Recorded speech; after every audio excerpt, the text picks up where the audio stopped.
一年戦争勝利の立役者 RGM79 ジムモビルスーツバリエーション。 RGM79 ジムはテレビアニメ「機動戦士ガンダム」に登場する地球連邦軍初の量産型モビルスーツです。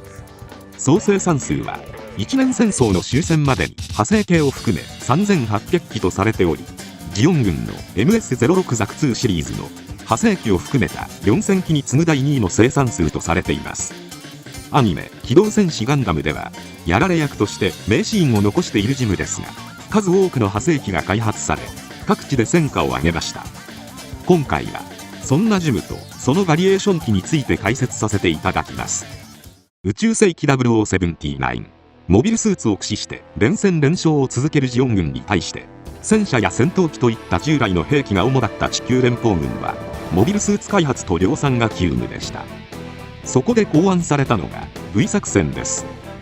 V 作戦はモビルスーツの開発と量産化、モビルスーツの運用を前提とする専用母艦の建造、モビルスーツの運用方法の確立の3つを目標とした開発計画で、地球連邦軍は持ち前の豊富な資本を積極的に投入し、ジオン公国の開発スピードを上回る速度で研究開発が進められました。こうして V 作戦から始まったホワイトベース隊の活躍によってモビルスーツの戦闘データを回収してジムが開発されました。ジオン軍はザクやグフはジオニック社が開発、ドムはツイマッド社が開発するなど複数社がモビルスーツを開発していたのでバリエーションに富んでいましたが、連邦軍はジム1種類だけをカスタマイズする方向性となっています。これによって生産性が向上し、予備ユニットを使い回すなど整備性も良くなりました。結果的にジオン軍のザク2の稼働率が6割であるのに対してジムの稼働率は8割を超えていたとされています。またパイロットを育成する上でもジムの操縦技能だけを高めれば良いので、訓練開始から戦線投入までの時間を早めることができました。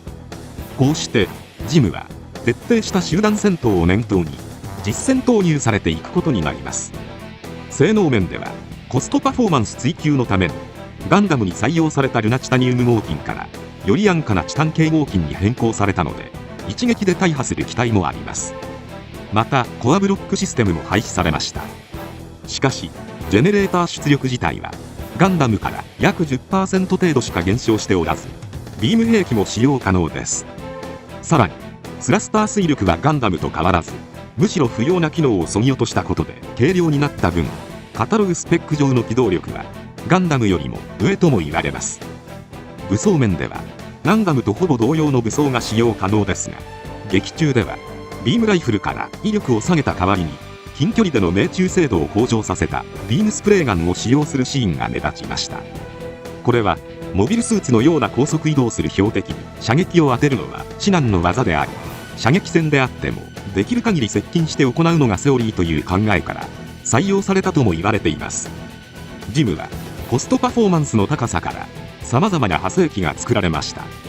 まず一年戦争時のジム系統の分類としては、陸戦型ジムや初期型ジムが該当する先行試作量産型、アニメ版のジムに相当する前期生産型、機動戦士ガンダム0080ポケットの中の戦争に登場したジム寒冷地仕様やジムコマンド、ジムスナイパー2、0083スターダストメモリーなどに登場するジムカイといった後期生産型があります。またオリジン版ではガルマザビ戦記直後に登場したジム最初期型、ジャブロー戦で登場したジム第一次正式生産型、そこから見た目は変わらないものの総合能力の底上げを行ったジム第二次以降正式生産型、そして最終生産型として近接格闘タイプ、中距離支援タイプ、遠距離砲撃タイプが存在します。バリエーション機としては、まずパイロット訓練用に開発されたジムトレーナーやジムから防御力を捨てて徹底的に軽量化を図ったジムライトアーマーが存在します。次に局地型として様々な地域に対応した改修が施された機体が開発されました。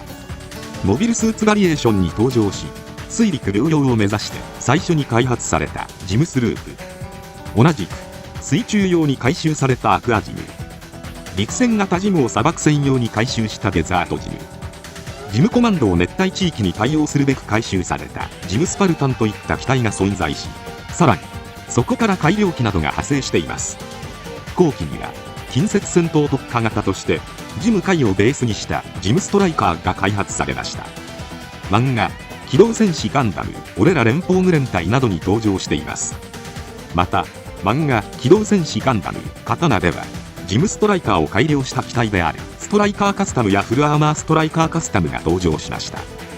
砲撃戦闘に特化した機体としてはまずジムキャノンが存在します。この機体はガンキャノン量産計画の中で早期配備するべくジャブローのジム生産ラインを流用して作り出された機体です。なおジムキャノンはサンダーボルト版も存在します。砲撃型は後年にも続々と登場しており、漫画ザ・ブルーデスティニーではジムコマンドを回収したジムコマンドキャノンが登場しています。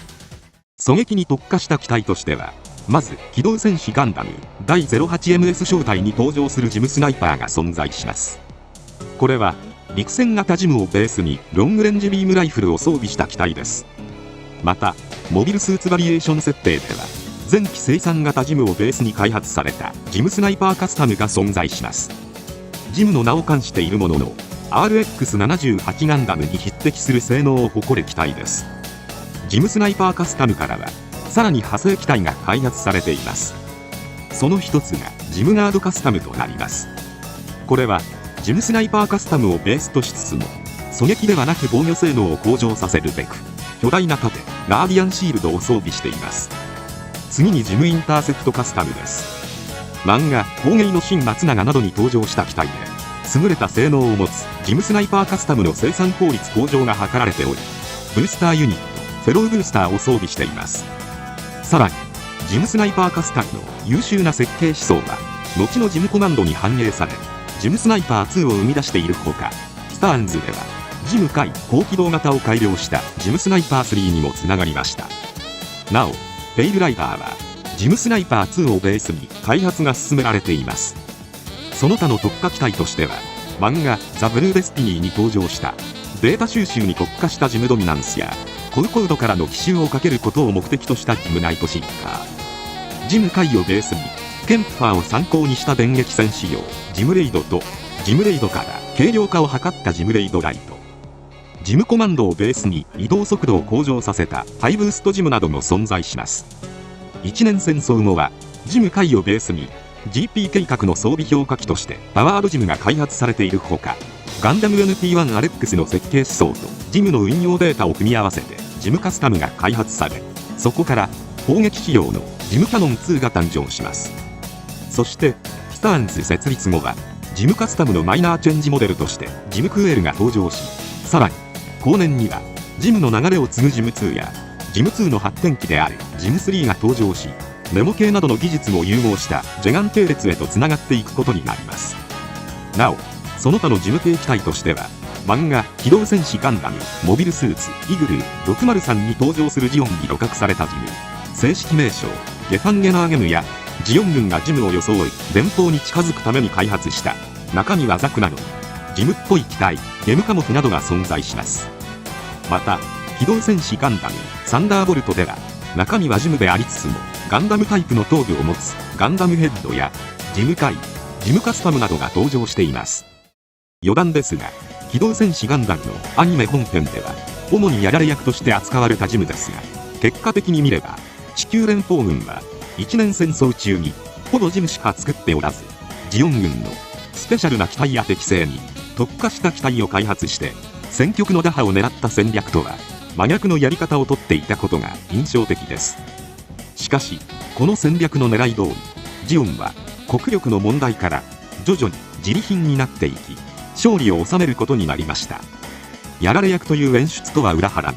ジムは実際のスペック的には意外とガンダムと大差がないからか、ジオリジン版ではアムロレイはジムの性能に文句を言っているものの、ジョブジョンやセイラナスも登場して戦いを繰り広げる様子が描かれており、実際はパイロットの腕次第でどうとでもなる機体のようです。